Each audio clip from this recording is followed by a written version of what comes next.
Hello dear, welcome करता हूँ आप सभी को यूट्यूब चैनल नर्सिंग ज्ञान में। और आज का वीडियो बहुत शानदार होने वाला है, तो आप लोग वीडियो को देखिएगा, समझिएगा, ठीक है। आज का वीडियो है, आपके दो प्रश्न लेकर आए हैं। एक तो है आपका प्रोटीन कैलोरी कुपोषण, जिसको हम लोग फुल फॉर्म में कहते हैं प्रोटीन एनर्जी माल न्यूट्रिशन, ठीक है। पीईएम के बारे में 5 नंबर में पूछता है। तो ये हो गया 5 नंबर का एक प्रश्न, ये हो गया। और दूसरा जो है प्रश्न हम लेकर आए हैं वह भी अच्छा है, वो आपके है बाल अपराध के ऊपर, ठीक है, बाल अपराध के ऊपर। तो माय डियर यहाँ पे देखिएगा, आप लोग समझिएगा क्वेश्चन को, ठीक है। चलिए देखते हैं। तो माय डियर आप लोग देखिएगा कि आप लोग को फर्स्ट ईयर के जब आप लोग कम्युनिटी हेल्थ नर्सिंग ओपन कीजिएगा तो उसमें पीईएम के बारे में पढ़ना है, ठीक है। यानी प्रोटीन एनर्जी माल न्यूट्रिशन, इसके बारे में पूछा जाता है, इसको पढ़ना है, ठीक है। तो 5 नंबर में ये हो गया। उसके बाद आप लोग देखिएगा कि एक क्वेश्चन आपसे बिहेवियर, फर्स्ट ईयर के बिहेवियर साइंस में रहता है। वहाँ पे क्या रहता है आप लोग देखते होइएगा कि बिहेवियर साइंस में बाल अपराध रहता है। सामाजिक समस्या में विभिन्न प्रकार के सामाजिक समस्या पूछता है ना, उसमें किसी एक पर चर्चा करने के लिए भी पूछ देता है, या फिर 5 नंबर में अलग अलग पूछता भी है। तो बाल अपराध भी पूछ सकता है 5 नंबर में, बाल शोषण भी पूछता है 5 नंबर में, वेश्यावृत्ति भी पूछता है 5 नंबर में, बेरोजगारी भी पूछ सकता है, तो दहेज प्रथा पर पूछता है। तो अलग अलग समस्याओं पर भी प्रश्न जो है आते हैं। तो उसी में से बाल अपराध और बाल जो है शोषण, दो ऐसे समस्या है जो आपको चाइल्ड हेल्थ नर्सिंग के सेकेंड ईयर में भी देखना है, चाइल्ड हेल्थ नर्सिंग के सेकेंड ईयर में भी, और फर्स्ट ईयर के बिहेवियर साइंस में भी आपको पढ़ना है बाल शोषण और, समझ गए ना, बाल शोषण और बाल अपराध दोनों को। तो इसमें से एक आज हम लोग बाल शोषण के ऊपर देखेंगे, चाइल्ड एब्यूज के बारे में, और एक क्वेश्चन पीईएम के बारे में है जो कि सेकेंड ईयर के चाइल्ड हेल्थ नर्सिंग में है, एंड फर्स्ट ईयर के यह जो है कम्युनिटी हेल्थ नर्सिंग में है, ठीक है। ध्यान में दीजिएगा, चाइल्ड हेल्थ है CHN 1, community health nursing 1 and behaviour science, ठीक है। मतलब यह जो है पीईएम वाला, यह आपके चाइल्ड हेल्थ नर्सिंग के सेकेंड ईयर में है और फर्स्ट ईयर के कम्युनिटी हेल्थ नर्सिंग 1 में है, ठीक है। समझने के लिए मैं इतना बता रहा हूँ ताकि आप लोग को दिक्कत ना हो, ठीक है। चलिए अब यहाँ पे समझिए पीईएम होता क्या है। पीईएम का फुल फॉर्म होता है प्रोटीन एनर्जी माल न्यूट्रिशन। माल न्यूट्रिशन के मतलब होता है कुपोषण। प्रोटीन मतलब जानते हैं, प्रोटीन एनर्जी मतलब ऊर्जा, जानते हैं, ठीक है। प्रोटीन ऊर्जा कुपोषण बच्चों में कुपोषण का एक प्रमुख जो है प्रकार है। आप लोग ध्यान से समझिएगा कि प्रोटीन ऊर्जा कुपोषण बच्चों में होने वाला एक कुपोषण से संबंधित जो है प्रमुख जो है बीमारी है, ठीक है। तथा यह भोजन में प्रोटीन तथा ऊर्जा की कमी से उत्पन्न डिफिशियंसी डिजीज है। तथा जो बच्चे को भोजन में उपयुक्त आहार नहीं ले पाता है, अब उपयुक्त आहार नहीं लेने से उसके भोजन में प्रोटीन का कमी होता है तथा ऊर्जा की भारी कमी होता है, जिसके कारण उससे जो है क्या होता है पीईएम हो सकता है। उसको जो है बच्चे में ये रोग डिफिशियंसी डिजीज हो जाता है। डिफिशियंसी डिजीज का मतलब होता है कि उसका क्षमता जो है कमज़ोर हो जाता है, बच्चा जो है कुपोषित हो जाता है, ठीक है ना। तो बेसिकली पीईएम देखा जाए तो पीईएम जो है आपको चाहे वो प्रोटीन हो या फिर ऊर्जा हो, दोनों को सम्मिलित रूप से होने वाले भोजन में कमी से जो कुपोषण होता है, जो भारी कमी होता है, उसी को हम लोग प्रोटीन एनर्जी माल न्यूट्रिशन कहते हैं। कोई दिक्कत नहीं है। चलिए तो ये तो हम लोग समझ गए कि यह एक डिफिशियंसी रोग है, समझ गए। तो अब यहाँ पे देखिए ये आप लोग पीईएम से कौन कौन प्रभावित होता है। तो माय डियर प्रभावित होने वाला जो उम्र होता है 1 से 5 वर्ष के आयु के बच्चे ज़्यादा जो है पीईएम से प्रभावित होते हैं। पीईएम के मतलब समझ रहे हैं ना, प्रोटीन एनर्जी माल न्यूट्रिशन। कारण क्या होते हैं तो माय डियर इसके मुख्यतः 2 कारण होते हैं पीईएम के। एक होगा कि प्रोटीन या कार्बोहाइड्रेट या दोनों की कमी। पहला होगा कि प्रोटीन या कार्बोहाइड्रेट या दोनों की कमी होगा, ठीक है। एंड नेक्स्ट है भोजन में प्रोटीन की कमी तथा कार्बोहाइड्रेट की अधिकता। मान गए कार्बोहाइड्रेट क्या करता है, यह जो है आप लोगों को पता होना चाहिए कि कार्बोहाइड्रेट जो है बहुत ज़्यादा जो है फैट को क्या करता है स्टोर करता है। तो इससे जो है क्या होगा पेट उट निकल जाएगा, शरीर का हड्डी उड्डी जो है कमज़ोर हो जाता है, ठीक है ना। तो एक इसका कारण ये होता है कि भोजन में प्रोटीन या कार्बोहाइड्रेट दोनों की कमी, पहला, ठीक है। दूसरा कारण होता है कि भोजन में प्रोटीन की कमी तथा कार्बोहाइड्रेट की अधिकता। एक में होगा जो दोनों में कमी होगा, और दूसरा जो कारण होगा उसमें प्रोटीन की कमी हो जाएगी और कार्बोहाइड्रेट की अधिकता हो जाएगी। तो ये जो है कारण बनते हैं, समझ गए चीज़ों को। तो ये आपका 2 कारण होता है, समझ गए। ये PEM के कारण है, प्रोटीन एनर्जी माल न्यूट्रिशन के कारण है।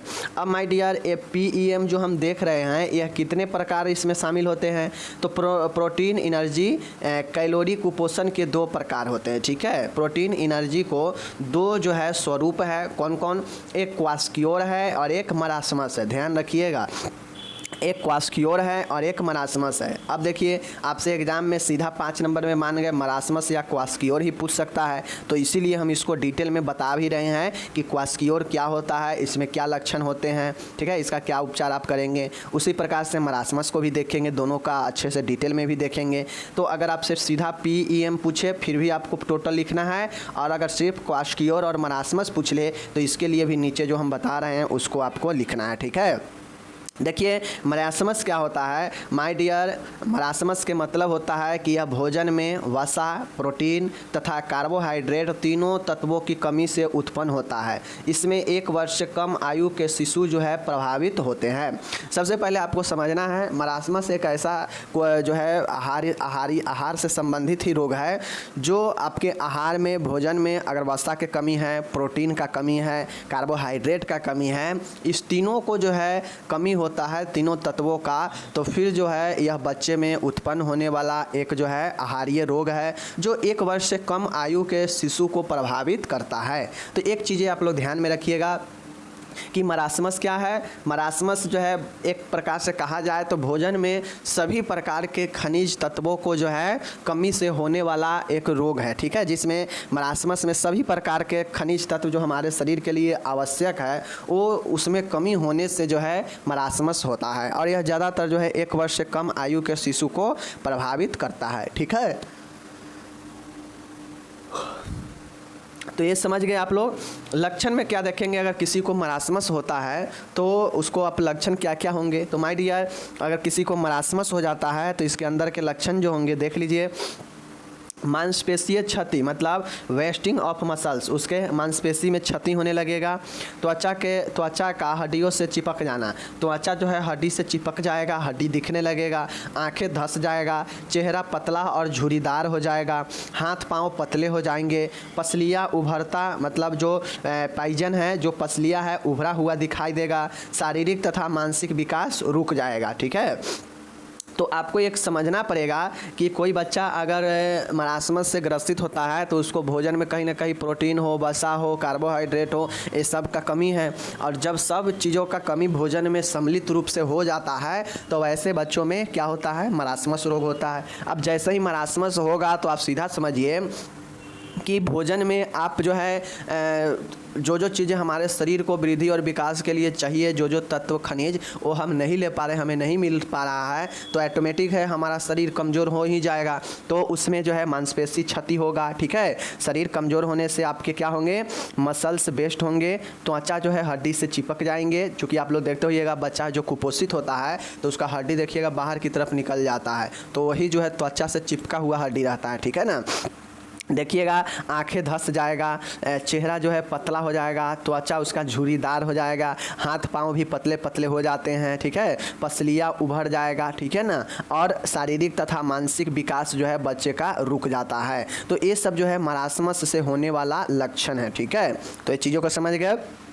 अब देखिए क्वास्क्योर के ऊपर जाने से पहले मैं बता देता हूँ, अगर मान गए मरासमस के बारे में हमसे 5 नंबर में सिर्फ मरासमस के बारे में पूछ दिया तो डिफिनीशन लक्षण तो हम लोग देख ही लिए। अब इसके कारण आप लोग लिखिएगा। आप समझिए कोई बच्चा का जो है भोजन में सभी चीज़ें नहीं मिल पा रहा है, आवश्यक खनिज तत्व जो चाहिए नहीं मिल पा रहा है, तो कारण में क्या होगा, कारण में आपको लिखना है या तो गरीबी होगा, ठीक है, या अशिक्षा होगा, ठीक है ना, या कमज़ोर आर्थिक स्थिति होगा, समझ गए, या भोजन के प्रति बच्चे का अनिच्छा प्रकट कर सकता है, ठीक है ना। तो तमाम तरीके के कारण जो है आप इसमें लिख सकते हैं जिसके कारण बच्चे को आवश्यक जो खनिज तत्व है नहीं मिल पा रहा है, तो कारण लिख दीजिएगा। कारण के बाद आप लोग जो है नर्सिंग प्रबंध बता दीजिएगा। अब ये फर्स्ट ईयर सेकेंड ईयर दोनों वाले के लिए मैं बता रहा हूँ। लक्षण तक तो हम बता ही दिए, परिभाषा लक्षण तो बता ही दिए। कारण में आप समझिए कि किसी बच्चा को भोजन में उसके पोषक तत्व क्यों नहीं मिल पाएगा, तो कहीं ना कहीं वो असमर्थ होगा, घर से असमर्थ होगा, वह खुद से भोजन लेने में भी असमर्थ होगा, ठीक है। या उसके घर में बेरोजगारी हो सकता है, उसके घर में जो है हो सकता है आर्थिक स्थिति सही नहीं हो, इस कारण से जो है भोजन अच्छा नहीं मिल पा रहा है उसे, ठीक है ना। तो बहुत ऐसे जो है अन्य बीमारियों से जूझना भी हो सकता है, तो अन्य प्रकार की चीज़ें हो सकता है। तो ये सब आप कारण में लिखिएगा।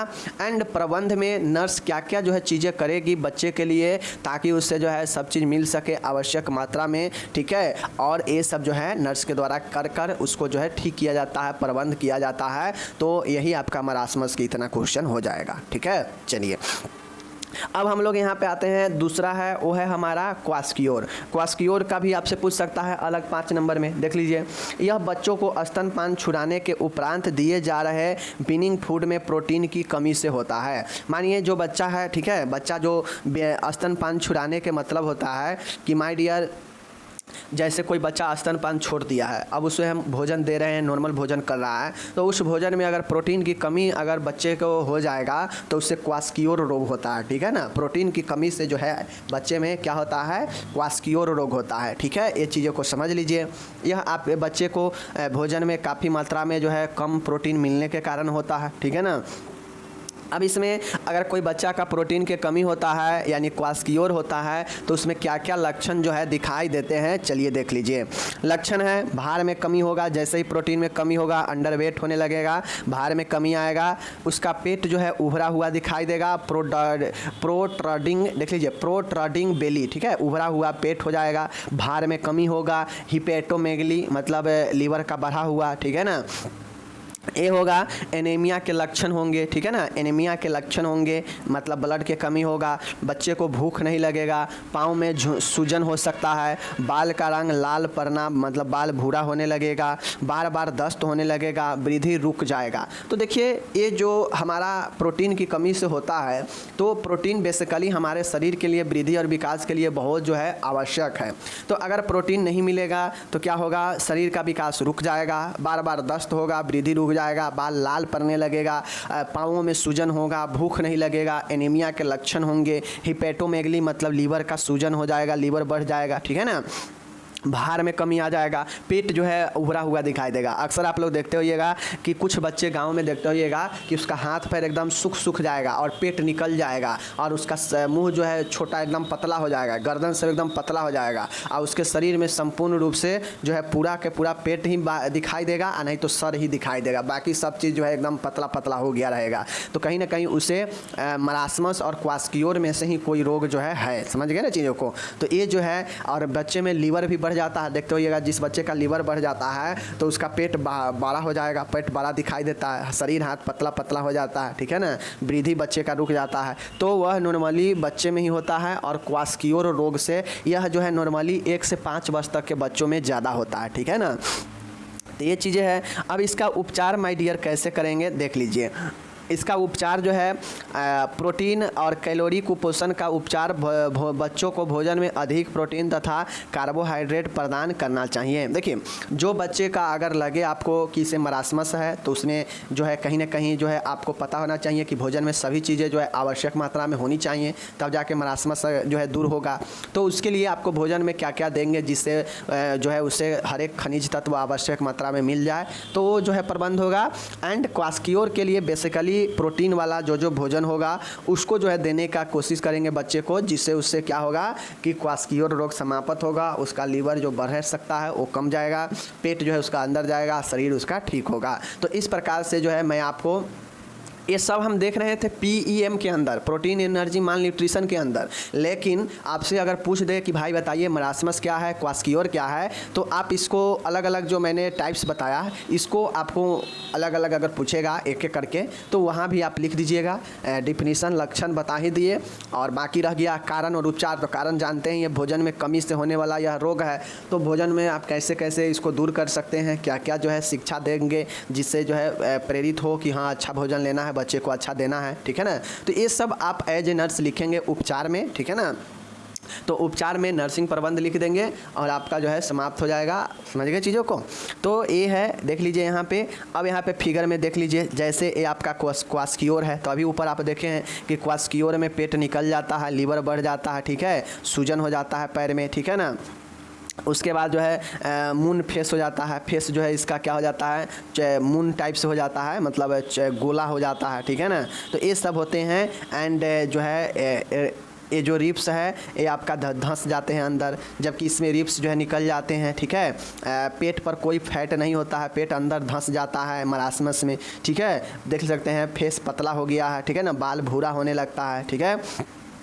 सूजन यहाँ भी जो है, यहाँ जो है बेसिकली सूजन नहीं होता है, यहाँ पे एकदम सब चीज़ पतला पतला हो जाता है, यहाँ पे सब चीज़ जो है मोटा मोटा हो जाता है, ठीक है ना, सूजन वगैरह होने के कारण। तो यही जो है क्वास्क्योर है, ये मरासमस है। आप फिगर से भी देख लीजिए, डिफरेंस बता सकते हैं फिगर से भी, ठीक है। तो ये आपका हो गया मरासमस और क्वास्क्योर। ओके, कोई दिक्कत नहीं। चलिए, यहाँ पे है PEM दिया गया है, आप लोग अच्छे से इसको देख लीजिए और आप लोग इसको जो है बढ़िया से देखने के बाद जो है आप इसको लिख दीजिएगा। जो जो ये पूछेगा एग्जाम में आप इसको अच्छे से जो है लिख दीजिएगा। ओके, अब हम यहाँ पे आते हैं, एक प्रश्न हमारा है, पहले भी बताए थे, चाइल्ड एब्यूज, बाल शोषण। अब आप लोग ध्यान दीजिएगा, यह सेकेंड ईयर के चाइल्ड हेल्थ नर्सिंग में है, ठीक है, CHN में है, चाइल्ड हेल्थ नर्सिंग में है। एंड फर्स्ट ईयर की बात किया जाए तो यह जो है आपके कौन से में है, बिहेवियर साइंस में है। किस में है, बिहेवियरल साइंस में है, ठीक है, याद रखिएगा बिहेवियरल साइंस में है।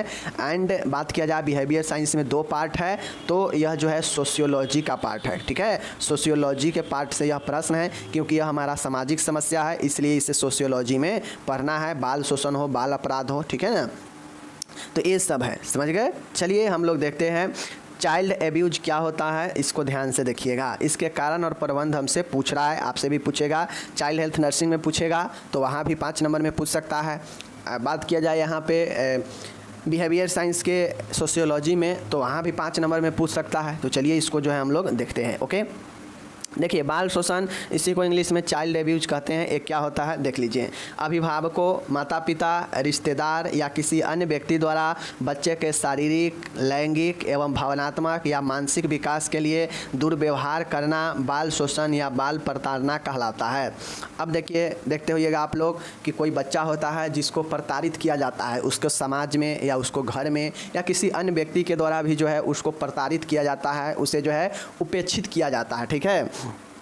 तो ऐसे में जो बच्चे होते हैं वह दिल के सच्चे होते हैं।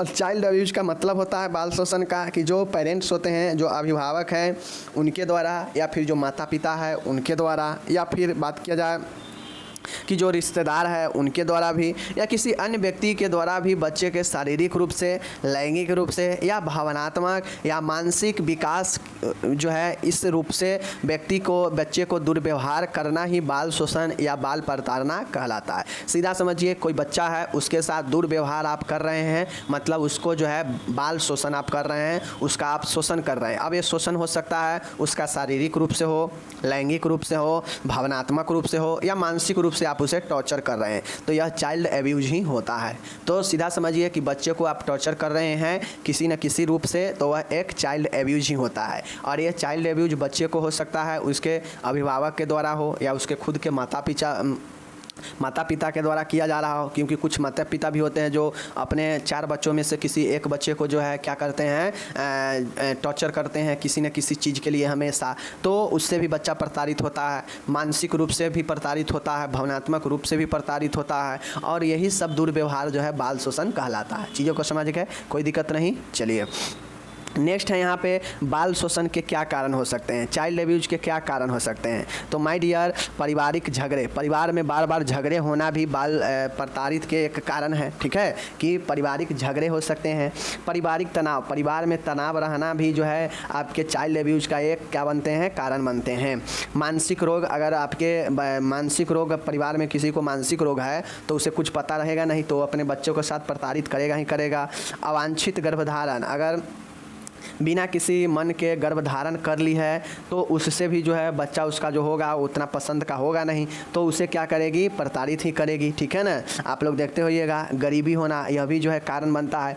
आप लोग देखते होइएगा अक्सर यह जो प्रताड़ित होता है वह माँ के द्वारा या किसी पिता के द्वारा खासकर तब किया जाता है जब उसके पिता 2 शादी किए रहते हैं या उसके जो है माँ नहीं है तो उसको कोई व्यक्ति जो है बहुत ज़्यादा प्रताड़ित करता है, या उसके पिता नहीं है तो उसको प्रताड़ित करता है। तो ये जो है व्यक्ति का क्या होता है, बच्चे में होने वाला एक प्रताड़ित एक टॉर्चर होता है, जो गाली देना, मारपीट करना, ठीक है, शारीरिक रूप से उसको नुकसान पहुंचाना, मानसिक रूप से उससे जो है टॉर्चर करना। तो सभी प्रकार के टॉर्चर जो है हो सकते हैं एक बच्चे में, ठीक है। अब इसके कारण होंगे कि परिवार में बार बार झगड़े होना, परिवार में तनाव बने रहना, स्ट्रेस बने रहना, कोई मानसिक रोग भी हो सकता है, अवांछित गर्भधारण, मतलब कोई महिला या कपल नहीं चाह रहा है कि हमें अभी जो है गर्भधारण करना है और उस कंडीशन में उससे गर्भधारण हो जा रहा है, तो ये जो है उसका मन का रहेगा नहीं, तो हो सकता है वह जो है उपेक्षित करे, अपने बच्चे को प्रताड़ित करे, ठीक है। गरीबी भी इसका कारण बन सकता है। कि कैसे कारण बनेगा, तो मान गए बच्चे को कुछ खाने का मन है और इतना गरीबी है कि 1 रुपया जो है उसके परिवार वाले नहीं दे रहे हैं, नहीं मिल पा रहा है, और देखते हुए कभी कभी बच्चा ज़्यादा जिद कर देता है तो उसको माँ बाप जो है पीट भी देते हैं। तो यह सब जो है ज़्यादा गरीबी जो है एक प्रकार से कहा जाए तो कारण बनता है बाल प्रताड़ना का, बाल शोषण का, ठीक है। अब शोषण के चेतावनी चिन्ह, वार्निंग साइन ऑफ एब्यूज, ठीक है। अब समझिए कि इसके कोई शोषण होता है, कोई बच्चा है उसको शोषण किया जाए तो उसमें क्या क्या जो है चिन्ह दिखाई देने पड़ेंगे, देख लीजिए। पूर्व की चोट के निशान अथवा चोट के घाव, अगर वह जो है शोषित हुआ है बच्चा तो उसको अगर कोई पिटाई किया है या उसको जो है कुछ ऐसा घटना उसके साथ हुआ है शारीरिक रूप से, तो उसके चोट के निशान दिखाई देंगे, घाव के निशान दिखाई देंगे, ठीक है ना। खरोच दिखाई देंगे, दांत के काटने के निशान दिखाई देंगे, जलने के निशान दिखाई दे सकते हैं, सिर में चोट का निशान दिखाई दे सकते हैं। चोटों के इलाज के लिए बार बार स्वास्थ्य केंद्र पर आना बच्चे का ये लक्षण हो सकता है। यौन शोषण में त्वचा, मुख, मलद्वार, बाह्य जनांगों पर चोटों का निशान। आप लोग अक्सर देखते होइएगा कि कहा जाता है कि 5 साल के बच्ची के साथ, 10 साल के बच्ची के साथ जो है ये गलत कर लिया, ये गलत कर दिया, तो वह एक प्रकार से क्या है, शोषण ही है, और यह बहुत जो है कानूनी रूप से भी यह जो है अपराध है, बाल शोषण, ठीक है ना। तो बाल शोषण नहीं करना चाहिए। समझिए एक बच्चा है, उसको तो कुछ अभी ज्ञात ही नहीं है, ठीक है, अभी उसे कुछ ठीक से पता ही नहीं है और आप उसका शोषण कर रहे हैं, चाहे आप खुद अभिभावक हैं, चाहे आप खुद एक माता पिता की तरह, या कोई अन्य व्यक्ति भी किसी बच्चे को शोषण करता है, यह बहुत गलत है, बहुत गलत है, नहीं करना चाहिए। बच्चा समझिए क्या समझता है, बहुत न्यूज़पेपर में आता है कि 5 साल के बच्ची के साथ दुर्व्यवहार कर लिया गया, 10 साल के बच्ची के साथ जो है रेप का अंजाम दिया गया। तो ये सब हमारे समाज में बहुत एक भयावह स्थिति है, नहीं होना चाहिए ऐसा। कितना घटिया हरकत रहता है, समझ सकते हैं। तो समझिए अगर किसी बच्चा में शोषण हुआ है तो उसमें कुछ ना कुछ तो लक्षण आएंगे ही। अगर उससे चोट मारपीट हुआ है तो उसका लक्षण दिखाई देंगे, घाव के निशान होंगे, खरोच के निशान हो सकते हैं, जले हुए के निशान हो सकते हैं, दांत से काटने का भी निशान हो सकते हैं, सिर में चोट हो सकते हैं। चोटों के इलाज के लिए बार बार स्वास्थ्य केंद्र पर वह जाएगा तो अभी एक चिन्ह ही होंगे, ठीक है। अगर उसके साथ, बच्चे के साथ अगर यौन शोषण हुआ है, ठीक है, अगर चाइल्ड एब्यूज में अगर यौन शोषण हुआ है तो उसके त्वचा पर, उसके मुंह पर, उसके मल द्वार पर, उसके बाह्य जनांगों पर चोटों को निशान हो सकते हैं, ठीक है। तो ऐसे तमाम जो है चिन्ह दिखाई देंगे जो बच्चे शोषित हुआ रहता है, समझ गए चीज़ों को। तो ये सब ध्यान देना पड़ता है, ठीक है। अब यहाँ पे आप लोग देख लीजिए, शोषित बच्चों में प्रवृत्तियाँ, ट्रेंड्स इन एब्यूज चाइल्ड, ठीक है। अगर समझिए कोई बच्चा शोषित हो चुका है, कोई बच्चा है, उसको जो है कोई अपने अंदर से बहुत ज़्यादा शोषण कर चुका है, तो उसके अंदर क्या बदलाव आता है, उसके अंदर क्या ट्रेंड्स जो है आ जाता है, क्या प्रवृत्तियाँ उसका हो जाता है, देख लीजिए। तो वह बच्चा जो है रिजेक्शन, अस्वीकार करेगा, वह सही चीज़ों को भी फिर जो है उसे गलत लगने लगेगा। जो बच्चा जिसके साथ धोखाधड़ी, जिसके साथ गलत हुआ है, जो शोषित बच्चा है, जब वह धीरे धीरे अपने दिमाग पर सोचने समझने पर आएगा तो वह जो है अच्छे चीज़ को भी रिजेक्ट करने लगेगा, अस्वीकार करने लगेगा कि ये लोग, इस टाइप के लोग बहुत गलत होते हैं, ये वो, ठीक है ना। नेक्स्ट है भयभीत रहना, और वैसे बच्चे जो शोषित हुआ रहता है बहुत ज़्यादा डरा हुआ, भयभीत रहता है। आक्रामक व्यवहार, उसका व्यवहार आक्रामक भी हो सकता है, ठीक है ना। बिस्तर गीला करना, शोषित बच्चे जो है डर के कारण बिस्तर गीला भी कर सकता है। शैक्षणिक प्रदर्शन में अचानक कमी आना, जो बच्चे पहले ठीक था लेकिन मान गए उसको साथ अगर कोई एब्यूज हुआ है, कोई शोषण हुआ है, तो जो बच्चे पहले प्रदर्शन में, टीचिंग में ठीक था, पढ़ाई करने में जो ठीक था, उसका अचानक प्रदर्शन गिरने लगेगा, ठीक है ना। बार बार उसका मूत्र मार्ग का संक्रमण हो सकता है। अगर उसके साथ सेक्सुअल हरासमेंट हुआ है तो उसको बार बार मूत्र मार्ग में संक्रमण होगा, समस्याग्रस्त स्वभाव हो जाएगा उसका, और आदतन वह जो है रोने लगेगा बार बार, और मानसिक अवभेदन होने लगेगा। तो ये सब जो है आपकी एक प्रवृत्ति दिखाई पड़ते हैं वैसे बच्चे में जो क्या हो चुका है, जो पहले से शोषित हो चुका है। तो उसमें ये सब जो है नॉर्मल है। कोई बच्चे को अगर आप बच्चे में ही डरा दीजिए, धमका दीजिए, तो जाहिर सी बातें हैं वह सियाना होगा तो आपसे ज़्यादा वो अपनी इच्छा जाहिर नहीं कर पाएगा, वो किसी से ज़्यादा बोल नहीं पाएगा, वह भयभीत रहेगा। तो इस प्रकार से अनेकों चीज़ें, अनेकों जो है उसमें बदलाव हो जाएगा। तो एक बच्चे को इसीलिए कहा जाता है कि ज़्यादा से ज़्यादा प्रेम दुलार देना चाहिए, सामाजिक स्वभाव उसके साथ बना कर रखना चाहिए, ज़्यादा डराना धमकाना नहीं चाहिए। डराना धमकाना भी एक शोषण की तरह होता है, ठीक है ना। अगर बार बार कोई डराता है धमकाता है आपके बच्चों को तो समझिए वह आपके साथ बहुत बड़ा गलत कर रहा है। सीधा सीधा इसका इफेक्ट उसके माइंड पर पड़ेगा और हो सकता है आगे चल के उसका माइंड जो है कोलैप्स भी कर सकता है, क्योंकि वो बच्चे तो ज़्यादातर डरा धमकी से ही हैं। तो ये चीज़ों को समझना चाहिए, समझ गए चीज़ों को। तो यह ट्रेंड्स मतलब होता है कि प्रवृत्तियाँ, मतलब परिवर्तन, मतलब एब्यूज के बाद बच्चे में क्या क्या प्रवृत्तियाँ आने लगता है, क्या क्या परिवर्तन आने लगता है व्यवहार में, इसी चीज़ को हमको यहाँ पे लिखना है, ठीक है। चलिए अब हम प्रबंध देखेंगे। प्रबंध का मतलब होता है कुछ ऐसे प्रबंध होंगे जो हम इसके जरिए इसको रोकने का उपाय करेंगे, ठीक है। शारीरिक चोटों व संक्रमण के लिए चिकित्सीय उपचार कराना। अगर किसी बच्चा के साथ मान गए शोषण हो गया है, उसे बहुत बुरी तरीक़ा से पिटाई कर दिया है या कोई गंभीर बीमारी हो गया है कुछ करने से, तो जो है उसका उपचार करवाएंगे तुरंत, ओके। अन्य स्वास्थ्य समस्याओं का लाक्षणिक उपचार कराएंगे। अगर शोषण के कारण ही कोई अन्य जो है समस्या बना हुआ है तो उसके लक्षण का भी उपचार करवाएंगे। प्रताड़ना व शोषण का शक होने पर कानूनी कार्रवाई के लिए पुलिस को सूचित करना। अगर आपके आसपास या आपके बच्चे के खुद के साथ अगर कोई बहुत ज़्यादा प्रताड़ना कर रहा है, शोषण कर रहा है, ऐसा आपको लगता है शक, तो जो है आप पुलिस कंप्लेन भी कर सकते हैं, ठीक है। अगर शोषण घर के किसी सदस्य द्वारा किया गया है तो बालक को उससे दूर रखना। अगर शोषण आपके 5 सदस्य में कोई एक ऐसा सदस्य जो आपके बच्चे को नहीं चाहता है, आपके बच्चे को पसंद नहीं करता है, तो वह उसको बात बात पर डांटेगा, बात बात पर पीट देगा, ठीक है, उसको बहुत ज़्यादा जो है हरास करेगा, यानी शोषण करेगा उसके साथ, तो आप वैसे आदमी को उससे दूर रखें, ठीक है ना। आवश्यक कार्रवाई हेतु महिला एवं बाल आयोग को सूचित करना। अब अगर आपके मतलब मान गए कोई ऐसे बच्ची है उसके साथ कोई गलत काम कर दिया है, सेक्सुअल हरासमेंट कर दिया है, तो आप जो है आवश्यक कार्रवाई के लिए महिला एवं बाल आयोग जो बना हुआ है उसमें भी सूचित कंप्लेन कर सकते हैं। बच्चों को भविष्य में शोषण से बचाने हेतु आवश्यक उपाय करने चाहिए और भविष्य में आपके बच्चे को कोई और शोषण ना करे, कोई और शोषण ना हो, इसके लिए जो है आप आवश्यक जो आपके अंदर उपाय सूझता हो आप कर सकते हैं, सिवाय आप अपने से कदम उठाना। चूँकि आप अपने से कदम उठाएंगे, कोई व्यक्ति आपके बच्चे के साथ गलत कर रहा है, दुर्व्यवहार कर रहा है और आप खुद से कदम उठाएंगे, खुद से लड़ाई झगड़ा करेंगे तो ये गलत हो जाएगा, फिर कानूनी रूप में अभी फंस जाएंगे। तो इसलिए जो कानूनी रूप से सही है आप वो सारे चीज़ें कर सकते हैं। एक सही ढंग से आप उसके विरुद्ध कंप्लेन करिए। आप चाहें तो उससे बातों से मनाएं कि आप मेरे बच्चे के साथ ऐसा क्यों कर रहे हैं, नहीं मान रहे हैं तो कंप्लेन करें। तमाम तरीके की चीज़ें उपलब्ध है बच्चे को बचाने के लिए, आप सारे जो है उपाय कर सकते हैं, ठीक है। तो ये जो है आपका हो गया बाल शोषण के ऊपर।